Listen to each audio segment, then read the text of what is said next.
রায়পুরা উপজেলার গোবিন্দপুরে সন্ত্রাস, চাঁদাবাজি ও মাদক ব্যবসায়ীর বিরুদ্ধে মানববন্ধন। রায়পুরা উপজেলা প্রতিনিধি।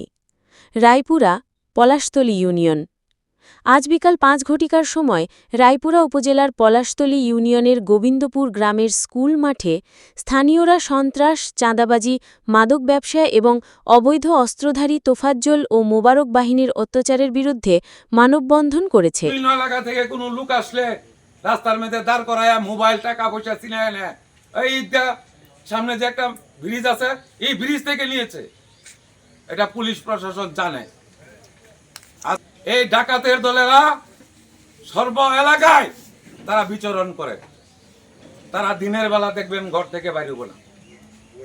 সন্ধ্যার পর থেকে এই ডাকাতের দল অত্র এলাকায় বিচরণ করে এবং মানুষকে, নিরীহ মানুষকে হুমকি দামকি দেয়, জমি দখল করে, বাড়ি দখল করে। আমরা তো এই দেশেই বাস করি।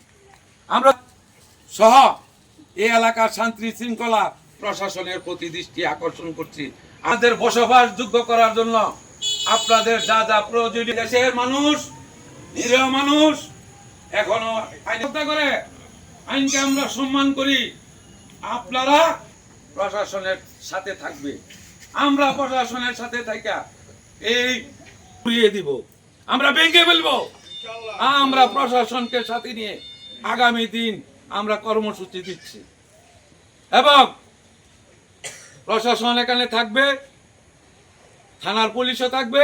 তাদেরকে নিয়ে আমরা বড় ধরনের একটা মিটিং করে আবার আস্তানা ভাঙবো, চাঁদাবাজদের আস্তানা ভাঙবো। এই এলাকা থেকে যে কোনো দুর্যোগ মোকাবেলা, যত বড় সন্ত্রাসী হোক, আমি আপনাদের পাশে আছি। আপনাদেরকে কিছু করতে পারবে না। আপনারা সবাই ঐক্যবদ্ধ থাকুন। আমি ডাক দিব, প্রশাসন সাথে নিয়ে থাকবে না। দুই একটা শয়তান, চুর ডাকাত এগুলি এলাকাতে থাকবে না। সবাইকে আমার সংগ্রামী শুভেচ্ছা। এই গ্রাম আমার, এই গ্রামের জন্য, এই গ্রামের সন্তান আমি। আমার বাবা চেয়ারম্যান ছিল, আমার চাচা, আমিও চেয়ারম্যান নির্বাচন করেছি। আমাদেরকে বারবার আপনাদের কাছে ঋণী, আমরা বারবার ঋণী আপনাদের কাছে।